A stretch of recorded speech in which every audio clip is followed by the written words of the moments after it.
오늘부터 이제 빌립보서를 우리가 함께 하나님의 말씀을 상고해 보려고 합니다. 오늘 빌립보서 1장 1절, 2절 말씀, 2절을 보시면 오늘 사도 바울께서는 첫 인사를 하면서 은혜와 평강을 기원하고 있지요. 하나님 우리 아버지와 주 예수 그리스도로부터 은혜와 평강이 너희에게 있을지어다. 은혜와 평강이 여러분에게 있기를 기원합니다. 네, 아멘. 예수님을 믿는 성도에게 가장 아름다운 축복의 인사가 있다면 저는 이거라 믿어요. 은혜와 평강이 있기를 원합니다. 은혜와 평강이 있기를 원합니다. 말이 길어서 인사하면서 은혜와 평강이 있기를 기원합니다. 이렇게 말하지는 못하지만 그래도 우리가 안녕하세요라는 말도 이 평강이라는 말과 사실 같은 말이죠. 또 은혜와 평강이 있기를 원합니다. 은혜와 평강이 여러분에게 있기를 기원합니다. 라고 하는 이 인사야말로 예수님을 믿는 성도에게 있어서만 할 수 있는 인사고 또 그래서 참 의미 있는 그러한 인사다 그렇게 믿습니다. 사도 바울도 우리가 골로새서에서도 그렇고요. 또 에베소서도 그렇고 대부분의 성경에서 사도 바울이 인사할 때 편지로 문안할 때 은혜와 평강이 있기를 기원하는 그런 내용들을 우리가 볼 수가 있습니다. 그만큼 이것이 우리가 안녕하세요라고 하는 것만큼 익숙한 표현이기도 하지만 그 익숙한 표현에서 담긴 의미가 너무나도 중요하고 또 우리 신자들에게 있어서 우리 성도들에게 있어서 이보다 더 아름다운 또 복된 인사가 없다. 그렇게 실제로 반영하고 있다고 볼 수 있어요. 그래서 오늘은 사실 빌립보서 서론을 하기에 앞서서 그 축복의 인사로 여는 이 사도 바울의 이 은혜와 평강, 은혜로 열고 평강으로 맺자라고 하는 말씀을 다시 한번 살펴보려고 합니다. 먼저 이 은혜라는 말은요, 언약의 용어입니다. 우리 그 비전 선언문에도 우리 교회를 뭐라 그럽니까? 우리는 언약으로 맺어진 하나님 나라의 시민 공동체다. 그런 말 쓰죠. 언약. 이 언약은 신구약 성경에 있어서 창세기부터 계시록까지를 쭉 이어주는 가장 중요한 그 핵심어 가운데 하나입니다. 우리가 하나님 나라를 중요하게 여기는 것처럼 이 언약이라고 하는 것. 그래서 우리가 창세기 1장에서부터 아담 언약이라는 말을 쓰잖아요. 그리고 예수 그리스도를 통해서 새 언약이라는 말을 쓰죠. 그런데 이렇게 성경을 일관되게 흐르고 있는 광맥 같은 것이 언약인데 이 언약의 용어들이 성경에 많이 있어요. 그 중에 하나가 바로 은혜입니다. 어떤 점에서 은혜가 언약의 언어인가라고 하면은 은혜는 뭡니까? 우리가 쉽게 생각할 때 은혜는 선물이죠. 선물. 값없이 주시는 선물. 그런데 하나님께서 값없이 주시는 선물이 은혜다라고 하는데 이것을 좀 풀어서 말하면 왜 하나님께서 우리에게 값없이 선물을 주실까요? 그것은 바로 언약 때문입니다. 언약 때문이라고 하는 것은 언약은 우리가 그냥 우리의 그 이해하기 쉬운 표현으로 하면은 약속이죠. 약속. 하나님께서 하신 약속이에요. 그런데 그 약속을 누구에게 했냐면 하나님께서 택하신 백성과 하십니다. 그리고 하나님께서 만드신 모든 피조물과 약속을 하세요. 그게 언약이에요. 아담 언약, 노아 언약, 모세 언약, 아브라함 언약, 모세 언약.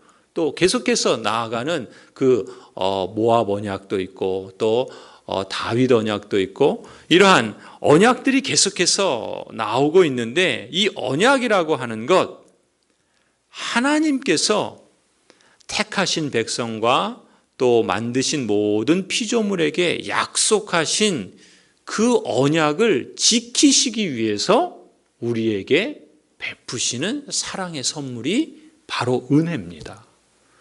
하나님께서는 약속을 하시고 친히 하나님께서 약속을 하셨어요. 그리고 그 약속을 친히 이루시기 위해서 하나님이 그 약속을 성실하게 신실하게 그 약속을 지키십니다. 그리고 그 약속을 지켜서 구원해 주시는 하나님의 선물이 바로 은혜다, 이렇게 말할 수 있어요. 그래서 이 은혜를 언약의 용어라 그럽니다. 이 은혜라는 단어가 구약 성경에서 처음 나온 본문이 우리말 성경에서는 창세기 6장 8절이에요.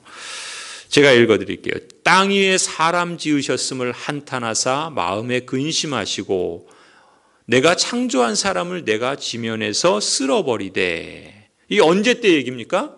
노아 홍수 때 얘기예요. 하나님께서 만드신 사람들을 볼 때 사람들의 마음에, 사람들의 모든 행사가 다 죄악 가운데 빠져 있다라는 것을 하나님께서 보신 겁니다. 그래서 하나님께서 마음에 근심하신 거예요.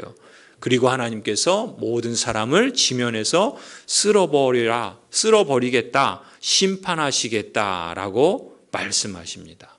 그런데 그 6장 8절에 그러나 노아는 여호와께 은혜를 입었더라. 여기서 은혜라는 단어가 나와요. 그럼 무슨 얘기입니까? 모든 사람이 다 그 행하는 것이 죄악밖에 없는 거예요. 그래서 하나님께서 모든 사람을 다 심판하시겠다 정하셨어요. 그렇다면 예외는 없지요. 그런데 하나님께서 그 가운데 노아라고 하는 사람을 하나님께서 택하시고, 그리고 그 노아를 하나님께서 구원해 주셔서 그 노아를 통해서 하나님이 하신 약속을 지키시겠다는 거예요. 그래서 하나님께서 노아를 택하여 그를 지키시고 또 그를 통해서 하나님의 그 약속을 이루어 가시는데 그걸 여호와께 은혜를 입었다, 이렇게 말하는 겁니다. 하나님께서 택하신 백성 노아를 구원해 주신 사랑의 선물이 바로 이 은혜라는 거예요. 그러니까 여러분에게 은혜가 있기를 원합니다 라고 하는 건 뭐겠어요? 하나님께서 택하신 백성인 여러분을 하나님의 약속을 지키시기 위해서 여러분에게 거저 베풀어 주시는 구원의 그 사랑의 선물, 그것이 있기를 원합니다 라고 기원하는 거겠죠. 또 사무엘하 7장 29절을 보면요, 주의 은혜로 종의 집이 영원히 복을 받게 하옵소서. 우리 여러분 글씨로 이렇게 집에 신방 갈 때, 새로운 집이나 또 새로운 사업할 때 신방 갈 때 주로 많이 쓰는 말씀 있죠. 바로 이 말씀이잖아요. 주의 은혜로 종의 집이 영원히 복을 받게 하옵소서. 근데 이때 뭐라고요? 종의 집이 영원히 복을 받게 하옵소서. 무엇으로? 주님의 은혜로. 그것은 무슨 얘기입니까? 은혜라는 건 뭐라고 그랬어요? 하나님이 그 택하신 백성에게 언약하신 대로, 약속하신 대로 신실하게 이루어 가실 하나님의 열심, 하나님의 능력, 그 하나님의 열심과 능력으로 말미암아 거저 베풀어 주시는 그 하나님의 사랑의 선물로 인해서 종의 집이 영원히 복을 받게 해 주십시오. 하나님의 백성이 영원토록 그 복을 누리게 되는 그 원인이 어디에 있는가? 하나님의 은혜에 있다는 겁니다. 그런 은혜가 여러분에게 있기를 기원합니다. 지금 그렇게 문안하는 거예요. 또 신약으로 넘어오면은요, 이 신약에서 대표적인 말씀이 에베소서 2장 8절 말씀이에요. 우리 요거는 앞에 있으니까 한번 찾아보시겠어요? 앞으로 넘기시면요, 그 앞에가 에베소서죠. 에베소서 2장 8절. 에베소서 2장 8절 311쪽. 우리 찾으셨으면 같이 한번 읽겠습니다. 에베소서 2장 8절이요. 시작. 너희는 그 은혜에 의하여 믿음으로 말미암아 구원을 받았으니 이것은 너희에게서 난 것이 아니요 하나님의 선물이라. 아멘. 거기 뭐라 그래요? 구원을 받았다 그랬어요. 여러분이 구원을 받았다. 그런데 이것은 누구에게서 난 것이에요? 하나님의 선물이라, 이렇게 말해요. 그것을 더 구체적으로 설명하기 위해서 여러분 자신에게서 난 것이 아니라 하나님이 거저 주신 선물이다. 그게 뭐예요? 은혜라는 거예요. 은혜. 그래서 앞에 뭐라 그럽니까? 너희는 그 은혜에 의하여 구원을 받았다. 곧 하나님이 그 약속하신 것을 지키시고 이루시는 그 하나님의 구원의 그 능력의 그 사랑의 선물이다. 그렇게 말하고 있는 것이죠. 그래서 하나님께서 예수 그리스도의 십자가의 죽음으로 이 언약을 성취하시고 베풀어 주신 값비싼 구원의 선물이 바로 이 은혜입니다. 그러니까 이 은혜는요, 여러분, 이 세상 사람들도 어려운 일 당하는 사람들 도와주지 않습니까? 어떤 재난을 당하거나 또 어려운 일 당하면 호의를 베푼다 그러죠. 힘든 사람, 어려운 사람, 도움이 필요한 사람에게 도움을 줍니다. 가난한 사람 먹을 것을 주기도 하고요. 아픈 사람을 고쳐주는 일도 하고요. 그거는 꼭 교인이 아니어도 성도가 아니어도 할 수 있는 일이에요. 호의입니다. 호의, 좋은 뜻이라 그러죠. 하지만 이렇게 웬만한 일에서는 세상도 교회 못지 않습니다. 그렇지만 교회와 세상이 근본적으로 다른 것이 있어요. 그것이 무엇인가? 세상은 하나님의 은혜를 베풀 수 없다는 겁니다. 호의를 베풀 수는 있어도 하나님의 은혜를 베풀 수는 없습니다. 이것이 한 신학자가 은혜라는 책에서 표현한 말인데, 그런 점에서 하나님의 은혜는 호의 그 이상의 의미를 갖고 있습니다. 친히 약속하신 언약을 지키시고 끝까지 이루신 하나님, 이렇게 표현할 수 있을까요? 여러분, 어머니가 어미 노릇하는 때가 언제까지죠? 여러분, 우리 여러 성도들 어머니로서 어미로서 어미 노릇하는 때가 언제까지예요? 그렇죠. 죽을 때까지 아닙니까? 그렇잖아요. 왜요? 그 아들이, 딸이 이미 장성하고 시집 장가가고 또 장성해서 자기 스스로의 힘으로 살아갈 수 있는 때가 되었는데도 왜요? 어미는 어미로서의 그 일을 계속 그렇게 하지 않습니까? 아비가 아비로서의 그 일을, 책임을, 그 역할을 계속 하려고 하지 않습니까? 물론 사람은 다 그렇게 하지 않는 사람도 있어요. 그래서 그러지 않습니까? 하물며 악한 아비도 그 자식에게 좋은 것을 주는데 하늘 아버지일까 보냐. 하늘 아버지께서 구하는 자에게 은혜를 주시지 않겠느냐, 성령을 주시지 않겠느냐, 응답하시지 않겠느냐. 심지어 뭐라 그래요? 육신의 아비는 그 자식을 버릴지라도 하늘 아버지는 그렇지 않으신다. 이게 하나님이신 거죠. 하나님께서 왜 그러십니까? 하나님께서 지으시고 만드신 이 모든 만물과 하나님의 형상을 따라서 특별하게 지으신 이 사람을 하나님께서 아비 노릇해 주시고 어미 노릇해 주시겠다 약속하시고 그 약속을 이루어 가시는 겁니다. 그 사랑의 선물이 뭐냐면 은혜인 거예요. 그래서 우리 그 노래에도 스승의 은혜, 어미의 은혜, 아비의 은혜라는 말 쓰잖아요. 그것도 어떻게 보면은 그것이 기독교적인 용어에서 비롯되었다라고도 볼 수 있을 것 같아요. 이처럼 하나님이 베푸시는 은혜, 그런데 그 은혜는 어느 정도입니까? 호의 정도가 아니죠. 하나님의 아들 예수 그리스도께서 십자가에서 대신 죽으시기까지 하시면서 값없이 주시는 값비싼 사랑의 선물이 바로 은혜입니다. 그 은혜가 여러분에게 있기를 기원합니다. 사도 바울께서 바로 이렇게 첫 인사로 편지를 쓰고 있는 겁니다.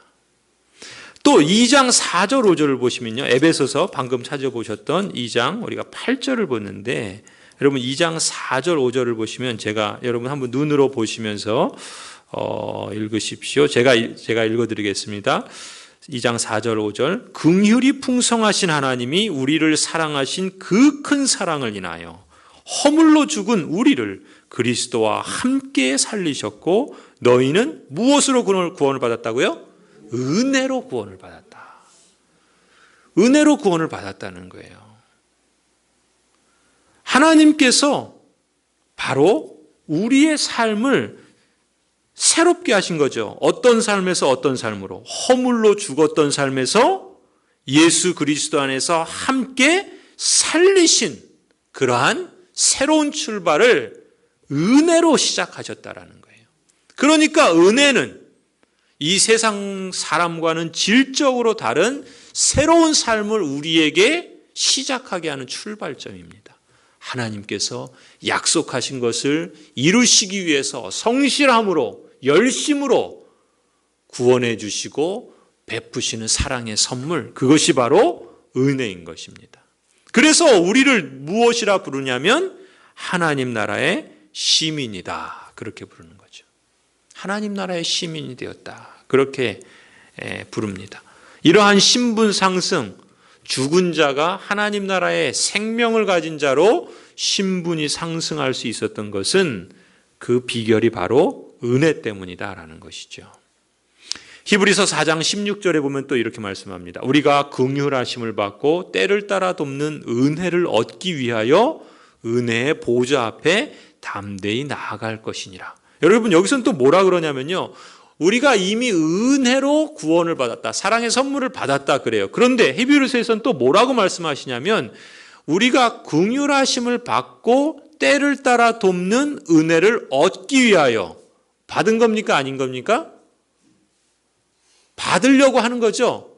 앞으로, 그러니까 긍휼하심을 받고 때를 따라 돕는 은혜를 얻기 위하여 어떻게 한다고요? 은혜의 보좌 앞에 담대히 나아갈 것이니라. 우리가 이미 은혜를 받았어요. 그래서 죽음의 삶에서 생명의 삶으로 신분이 바뀌었어요. 그런데 그런 우리가 또한 이 땅을 살아가면서 은혜를 받기 위하여, 은혜를 얻기 위하여 은혜의 보좌 앞으로 담대히 나아가야 할 것이다 라고 말씀하세요. 때를 따라 돕는 은혜가 우리에게 필요합니다. 그렇기 때문에 은혜가 있기를 기원합니다, 축복하는 거예요. 이미 우리가 은혜를 입은 자이지만 그러나 이 악한 세상에서, 이 죄가 관영한 세상 속에서 하나님의 사람으로 살아가기 위해서는 뭐가 필요해요? 은혜가 필요한 겁니다. 그러려면 어떻게 합니까? 은혜의 보좌로 나아가야 된다는 거예요. 은혜의 보좌로 나아가야 된다는 겁니다. 그래서 여러분, 은혜 충만이라는 말 쓰죠. 은혜 충만. 충만하다는 건 가득하다는 거잖아요. 그러니까 은혜가 충만한, 은혜 충만 이런 말 쓰잖아요. 말하자면 우리가 이 땅을 살아가며 살아갈 영양분이 가득한 상태를 말하는 겁니다. 그 영양분이 뭐냐면 은혜라는 거예요. 영양실조에 걸리면 죽지 않습니까? 은혜 실조에 걸리면 어떻게 돼요? 그 영혼이 핍절해지는 겁니다. 은혜가 바닥나면 이 영혼이 핍절해지는 거예요. 그래서 하나님 나라에 속한 시민인데 생명의 역사가 없는 거예요.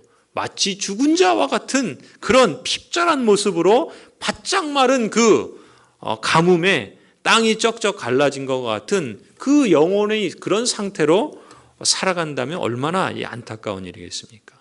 그래서 은혜 충만을 간구해야 하는 것이죠. 이 가을에 우리가 결실하는 계절이라 그러잖아요. 무엇을 결실해야 되겠습니까? 평강을 결실해야 됩니다. 이게 그래서 오늘 제목이 은혜로 열고 평강으로 맺자인데, 이 열매는 평강이고 사실 그걸 열매 맺게 하는 그 원동력이 뭐냐면 은혜예요. 은혜. 우리가 평강의 삶을 이제 좀 이따 나가겠지만 평강의 삶을 살기 위해서는 뭐가 필요하냐면 은혜가 필요한 겁니다. 자동차가 달리려면 뭐가 필요해요?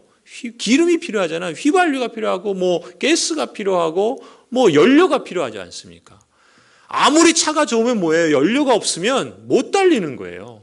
우리 그리스도인이 생명을 가진 자인데 연료가 없으니까, 은혜가 없으니까 달리지를 못하는 겁니다. 여러분, 자전거를 타면은 타면 어떻게 돼요? 페달을 막 밟으면 어떻게 됩니까? 달려가죠. 그런데 이제 페달을 안 밟고 있으면 어떻게 돼요? 그래도 달려가죠. 그동안 달려온 힘이 있어서. 그런데 그마저도 이제 바닥나면 어떻게 됩니까? 멈추게 되고, 멈추면 어떻게 되죠? 넘어지죠. 딱 멈췄는데 그 자리에 서 있는 자전거는 없어요. 그렇죠? 은혜가 그런 거예요. 우리가 은혜를 받아서 막 달려가고 있어요. 그래서 은혜를 받은 것으로 이 지금 페달을 밟지 않아도 어느 정도 살아가요. 근데 은혜가 완전히 바닥나 버리면 어떻게 돼요? 자전거가 멈추듯이 우리가 멈추는 거예요. 그럼 멈추면 그냥 멈춰 있는 게 아니라 넘어진단 말이죠. 그럼 어떻게 해야 되겠습니까? 은혜를 페달을 밟는 거죠. 하나님의 은혜가 그래서 히브리서 4장이 그런 거예요. 우리가 긍휼하심을 받고 때를 따라 돕는 은혜를 얻기 위하여. 우리의 인생의 여정 속에 얼마나 많은 때가 있습니까? 하나님의 은혜가 필요한 때가 있잖아요.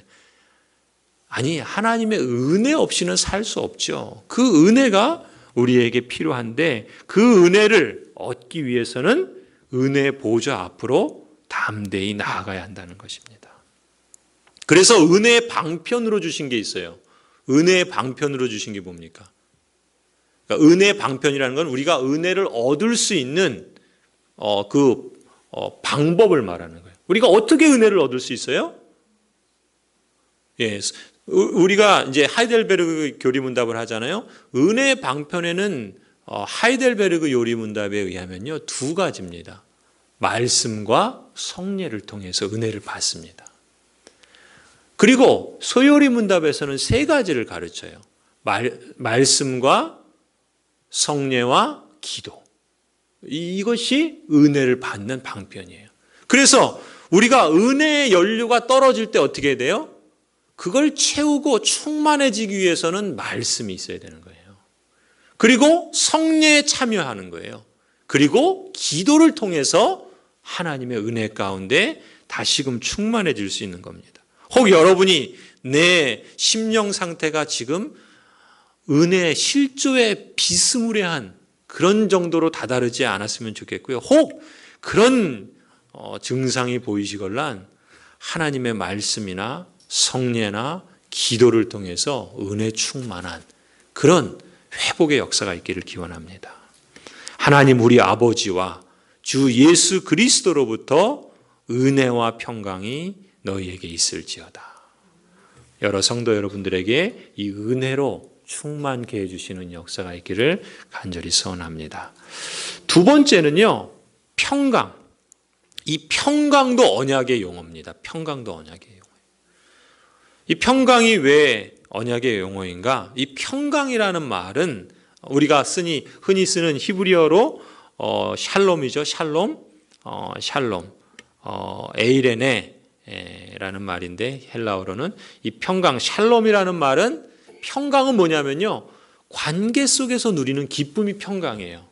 여러분 평강이 있으세요? 예, 아멘 하시는 분도 있고 그냥 웃는 분들도 계시는데 평강이 뭐라고요? 관계 속에서 누리는 기쁨이에요. 그럼 우리 삶에 이 평강은 아까 말씀드렸죠. 이 평강은 뭐냐면 어떻게 우리에게 평강이 임하는가? 은혜의 열매입니다. 우리에게 은혜가 있을 때 이 평강이란 열매를 맺어요. 은혜가 바닥나면 평강이란 열매가 바닥날 수도 있겠죠. 그만큼 은혜가 중요하고 그 은혜의 결과로 맺는 것이 평강이란 열매인데 평강은 뭐라고요? 관계 속에서 누리는 기쁨이에요. 우리의 관계가 어떤 관계가 있습니까? 첫 번째는 하나님과의 관계가 있죠. 여러분 하나님과의 관계 속에서 기쁨을 누리세요? 그런 평강이 있는 겁니다. 하나님과의 관계 속에서 두렵습니까? 불안하십니까? 안정감이 없으세요? 그러면 평강이 없는 거예요. 평강이 관계 속에서, 하나님과의 관계 속에서 누리는 기쁨이에요. 그 다음에 평강은 또 뭐냐면 나 자신과의 관계 속에서 누리는 기쁨이 평강이에요. 나 자신에 대해서 여러분 기쁨이 있습니까? 여러분 자신에 대해서 여러분 기뻐하세요? 그럼 평강이 있는 거예요. 근데 나 자신에 대해서 기쁨이 없다. 그러면 평강이 없는 거예요. 그 다음에 옆에 있는 분들 한번 보세요. 옆에 앉아 있는 분들, 예, 왼수로 보이십니까? 또 그 친한 분으로 보이십니까? 예, 친한 분으로 보이세요? 예, 옆에 있는 사람, 또 이웃, 그 다음에 이웃이 아니고요. 옆에 있는 사람, 가족, 그 다음에 교우, 이 관계 속에서 기쁨을 누리십니까? 그럼 평강이 있는 거고요. 거기에 기쁨이 없습니까? 막 짜증이 나고 화가 나고 막 열이 납니까? 평강이 없는 거예요. 그게 평강입니다. 그 다음에 네 번째는 이웃, 세상, 자연. 직장 생활하는데 사람들 때문에, 일 때문에 기쁨을 누리십니까? 그럼 평강이 있는 거예요. 그것 때문에 괴롭고 죽을 마시고 그러시면 평강이 없는 거예요. 학교, 일터, 역시 이웃들, 세상에서의 그 관계 속에서 거기서 기쁨을 누리면 평강이 있는 거고요. 그렇지 않으면 평강이 없는 겁니다. 이렇게 보시면요, 이 평강은 바로 관계 속에서 누리는 기쁨이라고 말할 수 있어요. 여러분, 그 관계 속에서 누리는 기쁨, 지금 사도 바울이 뭐라고 인사합니까? 하나님 우리 아버지와 주 예수 그리스도로부터 은혜와 평강이, 은혜로 말미암는 평강의 열매가 여러분에게 있기를 기원합니다. 지금 그렇게 인사하고 있는 거예요. 그랬을 때 이 평강, 그것은 뭐라고요? 하나님과의 관계에서 기쁨을 누리고, 자기 자신에 대해서 기쁨을 누리고, 다른 사람, 가족이나 또 교우 간의 기쁨을 누리고, 더 나아가서 이 자연 환경, 그리고 더 넓게는 이 세상에서, 직장에서, 일터에서, 삶의 그 자리에서 기쁨을 누리는 것. 그것이 평강인데, 그 평강을 하나님께서 여러분에게 주시기를 기원합니다. 오늘 이 설교를 마무리하면서 예수님께서 이렇게 말씀하셨습니다. 십자가에서 죽으시고 부활하신 후에 제자들이 모여있는 곳에 예수님이 찾아오셨어요. 호련히 찾아오셔서 제자들에게 하신 첫 번째 말씀이 뭘까요? 너희에게 평강이 있을지어다. 평강이 있을지어다. 제자들은 두려웠습니다. 불안했어요. 예수님이 죽으시고 흩어졌다가 예수님이 부활하셨다는 소식을 들었어요. 그러나 여전히 믿겨지지 않았고 어떤 일이 펼쳐질지 잘 몰랐습니다. 그때 예수님께서 호련히 찾아오셔서 부활하신 몸으로 제자들을 보시면서 너희에게 평강이 있을지어다. 누구로 말미암아요? 예수 그리스도로 말미암아. 그 평강은 뭡니까? 하나님과의 관계에서 기쁨을 누리고, 자기 자신에 대해서 하나님이 자신을 보는 것처럼 이 제자들이 자신들을 바로 볼 수 있는 가운데 기쁨을 누리고, 제자들 서로서로의 그 관계 속에서 기쁨을 누리고, 그리고 이 세상에 대해서 기쁨을 누리도록 하나님께서 너에게 평강이 있을지어다 라고 말씀하십니다. 그러면서 예수님께서 제자들에게 뭐라고 덧붙이시냐면요, 아버지께서 나를 보내신 것 같이 나도 너희를 보낸다 라고 말씀하세요. 하나님께서 예수 그리스도를 이 땅에 보내신 것은 무엇입니까? 우리에게 평강을 주시기 위함입니다. 잃어버린 생명을 되찾고 그 생명을 더 풍성히 얻게 하고자 함이셨죠. 그리고 그 평강을 그 택하신 백성들에게 주셨어요. 그게 은혜죠. 값없이 주신 선물이에요. 그 은혜로 말미암은 결과가 평강이라는 그런 열매를 주셨어요. 그런데 그 평강을 우리에게만 주신 것으로 그치지 않고 아버지께서 예수 그리스도를 이 땅에 보내셔서 제자들에게, 택하신 백성들에게 평강이란 걸 주신 것처럼 나도 이제 너희를, 제자들을 세상에 보낸다라고 말씀하세요. 왜요? 내가 너희에게 준 그 평강을 너희가 이제 이 세상 속에서 평강을 나누어 주는, 확대해 나가는 그러한 선교사적인 삶을 살라고 말씀하신 겁니다. 그래서 여러분, 이렇게 여러분을 스스로 생각해 주셨으면 좋겠어요. 나는 주권 선교사다. 저를 한번 따라해 주시겠어요? 나는 주권 선교사다. 선교사라는 건 아시죠? 주권 선교사는 뭘까요? 이 좀 어려운 표현이죠. 주권 선교사라는 말은 저희 제 아는 목사님이 이제 만든 표현인데요. 주권 선교사라는 말은 여러분 우리나라의 그 주권은 어디에 있습니까? 국민에게 있죠. 그렇죠? 네? 그때 주권, 이 주권이라는 건 뭐예요? 주인됨 이런 얘기잖아요. 그렇다면 여러분 가정에서의 주권은 누구에게 있어요? 여러분에게 있죠. 가장과 아비와 어미에게 있잖아요. 그리고 그 어떤 영역마다 그 영역에 책임지는 사람이 있죠. 그걸 주권이라고 말하자는 거예요. 그러니까 우리가 크게 보면 이 세상은 다 하나님의 것이요, 그래서 모든 주권은 다 하나님께 있다, 이렇게 말을 합니다. 그런데 그걸 조금 더 좁혀서 내가 있는 위치에 내 삶의 그 자리, 거기에 내가 맡은 역할과 책임이 있잖아요. 그래서 그 영역 안에서 주권을 내가 갖고 있다는 거예요. 그래서 그 자리에서 내가 지금 예수님께서, 아버지께서 나를 이 세상에 보내셔서 이 세상에 주권을 내게 주셔서 예수님께서 그 생명을 주시고 그리고 평강이라는 열매를 주신 것처럼, 예수님이 아버지가 나를 보내신 것처럼 나도 너희를 세상에 보낸다 그랬잖아요. 그럼 세상 가운데 그것이 여러분의 가정이라면 그 자리에서 여러분이 주권 선교사로서 이 평강을 확대하도록 부르셨다는 거예요. 내가 일하는 일터라고 하면 그 일터에서, 학교라면 학교에서, 교회에서, 또 우리 교회는 어디에서? 이 지역사회에서. 주권 선교사로서 우리가 하나님이 주신 그 평강을 우리가 맛보고 경험할 뿐만 아니라 그 은혜를 사모해서 끊임없이 그 은혜 가운데 있음으로 말미암는 평강의 열매를 맺어갈 뿐만 아니라 거기서 그치지 말고 내게 허락하신 그 자리, 그 삶의 영역에서 나는 예수님의 보냄을 받은 선교사다라는 의식을 갖고 사는 것, 그것을 주권 선교사다, 이렇게 말을 하는 겁니다. 그래서 여러분이 무너진 하나님과의 관계를 회복하는 일을 한다면, 가령 전도를 통해서, 간증을 통해서, 또한 관계 전도를 통해서 주권 선교사예요. 가정이나 직장이나 일터에서 서로서로의 막혔던 담을 헐고 용서하고 화해하고 관계를 개선한다면 그것이 주권 선교사의 일입니다. 자신을 하나님의 눈으로 보고 내가 예수 그리스도의 그 피값으로 구원하실 만큼 가치 있는 존재다라는 그런 인식을 갖고 나를 이해하고 다른 사람을 이해하고, 그래서 건강한 정신 건강을 지켜난다면 역시 그것이 주권 선교사입니다.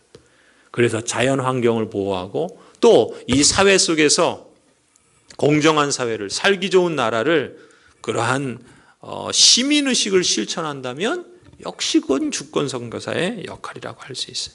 내가 있는 위치, 내가 일하는 그 자리, 내가 살아가는 삶의 그 영역에서 하나님이 나를 보내셔서 평강을 확대하는, 샬롬을 확대하는 그 역할을 내가 감당하고 있다면 그 사람은 뭐라고요? 주권 선교사로서 그 사명을 감당하는 거다, 그렇게 말할 수 있습니다. 그런 점에서요, 샬롬은, 평강은 완전히 이루어질 때가 언제이겠습니까? 예수 그리스도께서 재림하실 때예요. 그리고 그 평강은 하나님의 역시 선물입니다. 은혜로 주어지는 하나님의 선물이에요.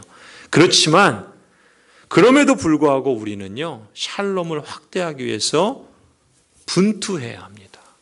십자가의 군병처럼, 운동선수처럼, 씨를 뿌리는 농부처럼 열심을 내야 하는 겁니다. 샬롬이, 평강이 그냥 저절로 오기를 기다리며 팔짱 끼고 앉아 있는 것은 마땅한 자세가 아닙니다. 농부가 씨를 뿌리고 잡초가 우거지고 거기에 가라지가 피어나는데 팔짱 끼고 가만히 있으면 어떻게 되겠습니까? 그것은 우리의 자세가 아니라는 거죠. 그리스도를 대신한 대사처럼 샬롬을 위해서 열심히 분투하는 것, 그것이 우리의 모습이어야 한다라는 것이죠. 성도 여러분, 은혜로 열고 평강으로 맺자, 이것을 우리가 기억했으면 좋겠어요. 우리 삶의 자리에서 은혜로 무엇을 하든요, 은혜로 열어갈 수 있도록 힘쓰면 좋겠습니다. 아니, 그 마음을 가져야 돼. 하나님, 은혜가 있어야지 내가 살겠습니다. 은혜가 있어야지 하나님과의 관계가 회복되겠습니다. 은혜가 있어야지 내가 일터에서도 일할 수 있겠습니다. 은혜가 있어야지 깨어지고 상한 것들이 회복될 수 있겠습니다. 은혜가 있어야지 이 땅이 더 나아질 것 같습니다. 은혜를 구하는 거예요. 은혜로 열어가야 됩니다. 은혜로 열어가려면 또한 우리가 늘 하나님을 신뢰하고 하나님의 도우심을 구해야 되겠죠. 기도가 은혜의 방편입니다. 그리고 하나님의 말씀이 은혜의 방편이에요. 성례가 은혜의 방편입니다. 그리고 가능한 대로 최대한 평강으로 열매를 맺고자 힘써야 됩니다. 하나님을 기뻐하고 자신을 기뻐하고 서로를 기뻐하고 세상 사람들을 기뻐하는 과정이 될 수 있도록 기도해야 되고요. 헌신해야 되고요. 또 모두가 함께 하나님 나라를 증거하는 마을교회로 세워가는 이 과정에 우리가 함께 동참해야 할 줄로 믿습니다. 늘 기억해야 할 것, 성도 여러분, 나는 지금 내 삶에 은혜로 열어가는가? 내가 살아가는 삶의 자리에 주권 선교사로서 평강을 확대하고 있는가? 늘 물으시기 바랍니다. 그래서 그 삶의 과정과 열매가 평강으로 맺어지도록 어떤 일을 하든 어떤 사역을 하든 거기서 그 일이 평강으로 열매 맺도록 그 일을 통해서 내가 정당한 보수를 받든 혹 그것이 자원봉사를 하는 것이든 혹 그것이 어떤 자리 어떤 위치이든 나의 삶의 모습을 통해서 사역을 통해서 평강을 맺을 수 있도록 그래서 하나님을 기쁘시게 하고 우리 자신을 기뻐하고 서로를 기뻐하고 또 결과를 기뻐하는 것으로 나타날 수 있도록 우리가 다 함께 마음을 쏟고 힘을 합치면 좋겠습니다. 우리 교회가 그런 교회로 자라갔으면 좋겠어요. 하루하루 한 달 또 1년을 은혜로 열고 평강으로 열매 맺는 그러한 가정 되기를 기원합니다. 그러한 성도들 되시고요. 그러한 우리 고향제일교회가 되기를 하나님께서 은혜 충만 또 평강의 열매가 풍성한 그런 길로 이끌어 주시기를 주님의 이름으로 간절히 축원합니다. 기도하시겠습니다.